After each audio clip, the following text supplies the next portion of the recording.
ভালোবাসা ঠিক ততক্ষণই ভালো লাগে যতক্ষণ ভালোবাসা কথাটি দুজনের মাঝে প্রকাশ পায় না।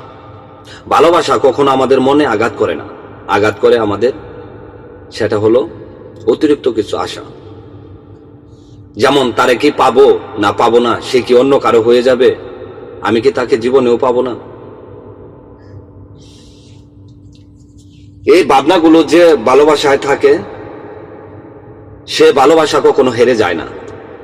জীবনের শেষ পর্যন্ত ও ভালোবাসা টিকিয়ে রাখার জন্য চেষ্টা করে। ভালোবাসলেই জীবন সঙ্গিনী হতে হবে এমন কোনো কথা নেই, এমন কোনো কথা নেই। ভালোবাসা তো সেই শব্দ যে ভালোবাসা মাঝে কোনো চাহিদা প্রবেশ করলেই সেখানে কষ্ট প্রকাশ করতে বাধ্য।